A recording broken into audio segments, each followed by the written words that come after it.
की रात को जैसे आईजी साहब ने बताया, अभी काफ़ी इनपुट्स हमारे पास थे। अभी भारी जमावड़ा जो उग्रवादियों का सियालकोट एरिया में जो इनके लॉन्च पैड्स हैं वहाँ पे है, तो हमने 10 बजे के आसपास जो हमारा जो सर्वेलेंस डेट्स हैं उन्होंने इनका मूवमेंट को डिटेक्ट किया एडवांस में,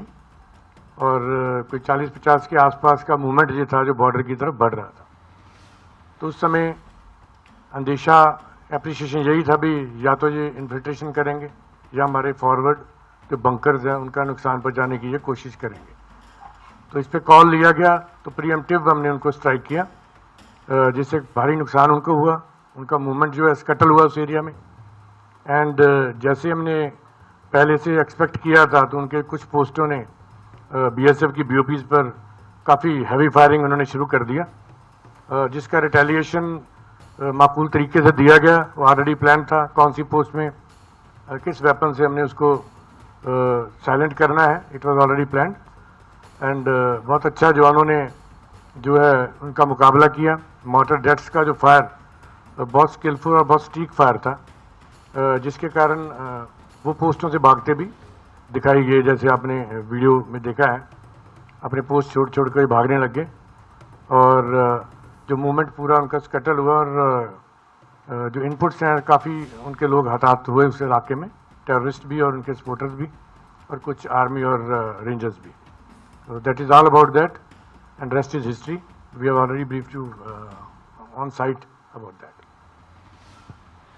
तो 8 तारीख की रात को जब ये घटनाक्रम को हमने अंजाम दिया, उसके बाद से दुश्मन के हौसले उस इलाके में पस्त हुए। अगले दिन 9 तारीख को पाकिस्तान के द्वारा सामा का इलाका छोड़कर जम्मू के उत्तरी इलाके में जो अखनूर के नजदीक पड़ता है, वहां पे अंतर्राष्ट्रीय सीमा पर अनप्रोवोक्ड क्रॉस बॉर्डर फायरिंग को शुरू किया गया, और उसकी तैयारी बॉर्डर सिक्योरिटी फोर्स ने पहले से कर रखी थी। और 9 और 10 को भारी बमबारी बीएसएफ के द्वारा पाकिस्तान के बॉर्डर बेल्ट पे करी गई। इस दौरान हमने ये प्लानिंग कर रखी थी कि मौका मिलेगा तो अंतर्राष्ट्रीय सीमा के नजदीक जो आतंकवादी लॉन्च पैड्स हैं उन पे भी बीएसएफ के द्वारा हमला किया जाएगा। और इसी घटनाक्रम में 9 और 10 की रात को बीएसएफ के द्वारा लश्कर तौयबा के एक लॉन्च पैड जो कि पाकिस्तान में स्थित है, जिसका नाम लूनी है, जो महज अंतर्राष्ट्रीय सीमा से 3 किलोमीटर के फासले पे है, उस पे बीएसएफ के द्वारा एक सुनियोजित योजना के तहत हमला किया गया। और इस घटनाक्रम के बारे में आपको और संक्षिप्त तौर पे अवगत कराने के लिए मैं अब अनुरोध करूंगा डीआईजी सेक्टर सुंदरमणि श्री वीरेंद्र दत्ता से कि वो आपको इस घटनाक्रम के बारे में बताएं। सर ने बताया कि 8 तारीख को जो इंसिडेंट हुआ था उसके बाद उन्होंने अपना मूवमेंट हमारी तरफ बढ़ा दिया था। इसी संदर्भ में हमारे पास एक इंफॉर्मेशन आई थी जहां पे कि बताया गया था कि 18 से 20 मिलिटेंट का लूनी में होने का न्यूज़ है, और वो उनका एक्सपेक्टेड ये था कि वो जो है क्रॉस बॉर्डर फायर का फ़ायदा उठाते हुए वो इन्फिल्ट्रेट करेंगे, सो दैट बाद में जाके हिंटरलैंड के अंदर ये हमारी आर्म फोर्सेस के या हमारे कैंपसेस को ये टारगेट कर सकें। सो ऑलरेडी लूनी हम लोगों ने टारगेट कर रखा था, तो इमीडिएटली आईजी सर से गाइडेंस और डायरेक्शन के तहत ये पूरा प्लान किया गया, जहाँ पे कि हमने मोटर पोजीशंस को सिलेक्ट किया, बिकॉज इसमें हमने सरप्राइज एलिमेंट को मेंटेन करने का प्रयास किया। तो इसमें हमने एक नहीं कम से कम 4 मोटर पोजीशंस अलग अलग डायरेक्शन से किया, सो दैट एक पूरा का पूरा कंफ्यूजन मेंटेन रहे। एट द सेम टाइम हमने जो है साइमल्टेनियसली जो है फायर असॉल्ट प्लान किया, ताकि जो है हम बाकी जो पोस्टें हैं उनको भी एंगेज कर सकें, ताकि वो किसी भी तरीके की मदद या हमारे ऊपर काउंटर अटैक ना कर सकें। तो एक बहुत ही कोऑर्डिनेटेड वेल प्लान ऑपरेशन था, जहाँ पे कि हमने 2 फेजेस में उसको किया, ताकि हम मैक्सिमम जो है उस पर कैजुअलिटी इन्फ्लिक्ट कर सकें, एंड वो हम अचीव भी कर पाए। एंड लूनी पूरी तरह से डिस्ट्रॉय भी हुआ, और उनको काफ़ी कैजुअलिटी का सामना करना पड़ा। ना सिर्फ उनको, बनस्पत की जो डाइवर्जनरी टैक्टिक्स के तहत हमने उनकी बीओपीज को एंगेज किया, उसके अंदर भी उनकी काफ़ी पोस्टें जो पूर्णतः क्षतिग्रस्त हुई and it was a successful operation. 10 की रात को जब आरसपुरा सेक्टर के इलाके में भी फायरिंग चल रही थी, जिसमें दोनों ही तरफ से पिच्ड बैटल्स लड़ी जा रही थी, तो बीएसएफ डटी रही और उस इलाके में भी एक पाकिस्तानी लॉन्च पैड मस्तपुर के बारे में हमें 7 मई से पहले कुछ इनपुट्स आए थे, तो बीएसएफ के द्वारा उस लॉन्च पैड को भी टारगेट किया गया और उस इलाके में जो हमारी कई बटालियंस के ऊपर फायर आया और किस प्रकार हमने पाकिस्तानी बॉर्डर एसेट्स को नुकसान पहुंचाया, उसके बारे में बताने के लिए मैं अनुरोध करूंगा DIG sector headquarter Jammu Shri Chitrapal से कि वो आप सबको ब्रीफ करें। जैसा कि आईजी सर ने बताया है कि 9 तारीख की शाम को मेरे जो सेक्टर आरएसपुरा में काउंटर पार्ट की तरफ से बहुत ही मतलब टारगेट किया गया पोस्टों को, तो उसमें तकरीबन 9:15 बजे हमारी एक पोस्ट काउंटर पार्ट ने फायर शुरू कर दिया। पहले उन्होंने फ्लैट ट्रेजेक्ट्री वेपन से फायर किया, उसके बाद उन्होंने मोटर से फायर किया और पिन पॉइंट वो हमारी पोस्टों को निशाना बना रहे थे। साथ में वो हमारे गांव को भी निशाना बना रहे थे, जिसमें एक इंटरसेप्शन में ये सुनने में आया कि वो बोल रहे थे कि अब्दुलिया को हिट करो, अब्दुलिया को हिट करो, क्योंकि ये अपना रेजिडेंशियल पूरा एरिया है और उसको हिट कर रहे थे। इसका हमारे जवानों ने बहुत ही मुस्तैदी से इसका जवाब दिया, फिटिंग उनको रिप्लाई दिया मोटर से और फ्लैट ट्रेजेक्ट्री वेपन से। सुबह 4:30 बजे करीब फायर थोड़ी सी उस समय कम हो गई थी और उस समय ड्रोन की एक्टिविटी उन्होंने बढ़ा दी और ड्रोन की जैसे एक्टिविटी बढ़ाई, फिर उन्होंने अकस्मात 5:15 बजे करीब दोबारा से उन्होंने सभी पोस्टों पे दोबारा फायर किया और हमारी एक बीओपी ने जो पोस्ट से थी हमारी मोटर पोजीशन, उन्होंने मस्तपुर जो काउंटर पार्ट के एरिया में एक लॉन्च पैड था उसको पूरी तरीके से उसको तबाह किया और बार बार ये उसकी खबरें आ रही थी कि ये लॉन्च पैड है, इससे वो अपने मिलिटेंटों को हमारे एरिया में भेजने की उससे कोशिश करता है, तो उसको हमने बिल्कुल तबाह किया और उनकी पोस्टों को हमने टारगेट किया और उसमें उनकी पोस्टों के बंकर्स थे, उसके कम्युनिकेशन टावर्स, जिससे वो हमारे ऊपर निगरानी रख के और पिन पॉइंट फायर गिरा रहे थे, उनको हमने तबाह किया। और फायरिंग के दौरान देखा गया कि उनके जवान जो है पोस्टों से पीछे जा रहे थे दौड़ के और इंटरसेप्शन से लग रहा था कि उनको भारी इसमें फायरिंग में नुकसान हो रहा है। Thank you sir. धन्यवाद डीआईजी साहब। तो इस घटनाक्रम में साथियों दुश्मन के द्वारा ना सिर्फ कन्वेंशनल वॉरफेयर बल्कि ड्रोन अटैक्स का भी इस्तेमाल किया गया। हम सब ने देखा कि किस प्रकार आसमान में दुश्मन के द्वारा ड्रोन्स भेजे जा रहे थे, जिनको भारतीय सेना और वायुसेना के द्वारा विफल किया जा रहा था। लेकिन 10 तारीख की सुबह पाकिस्तान के द्वारा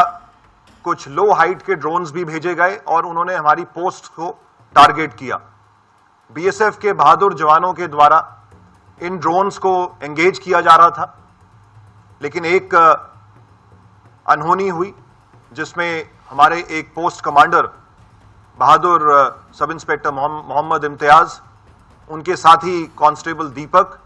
और आर्मी के एक नायक सुनील कुमार, ये तीनों ही एक ड्रोन का जब मुकाबला कर रहे थे, उसको ध्वस्त कर रहे थे, तो ड्रोन के द्वारा पेलोड ड्रॉप किया गया और शेलिंग भी उस समय चल रही थी और उसमें ये तीनों हमारे सेनानी वीर गति को प्राप्त हुए। लेकिन बीएसएफ ने हौसला नहीं हारा और उस पोस्ट में और उसके आसपास की पोस्ट में हमारे जवानों ने डटकर दुश्मन को जवाब दिया और उसी का ये परिणाम था कि पाकिस्तान में सियालकोट की इस बॉर्डर बेल्ट में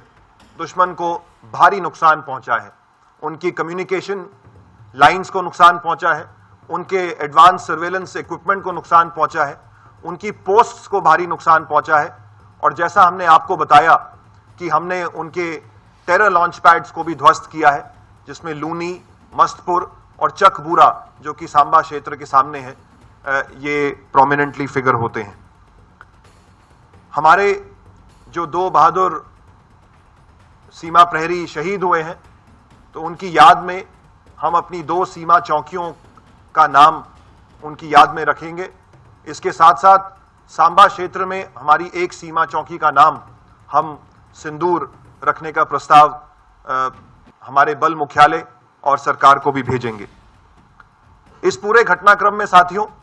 बीएसएफ तो प्रथम पंक्ति पे मौजूद ही थी, और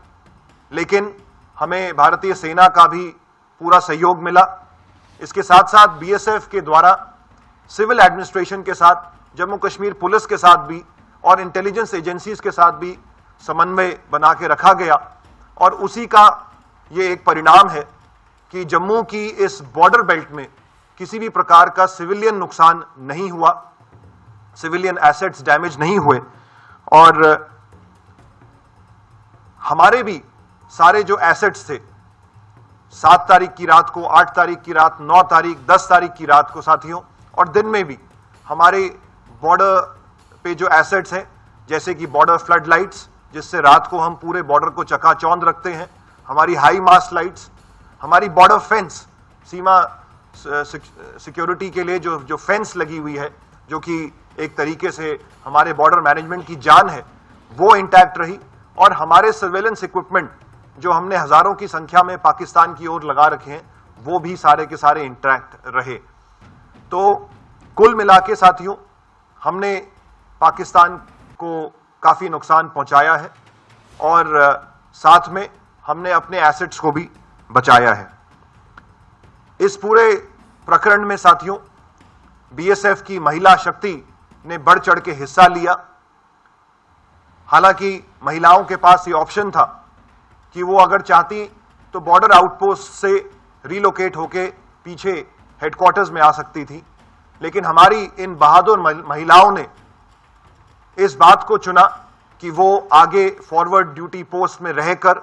सीमा चौकियों में रहकर अपने पुरुष कार्मिकों के साथ कंधे से कंधा मिलाकर इस आपदा का सामना करेंगे, और उसी का ये परिणाम रहा कि हमारी कुछ बहादुर महिलाओं ने इस प्रकरण में पोस्ट को कमांड किया। असिस्टेंट कमांडेंट नेहा भंडारी हमारे बीच में यहां बैठी हुई हैं। इनके साथ साथ हमारी कुछ ऐसी भी महिला कर्मी हैं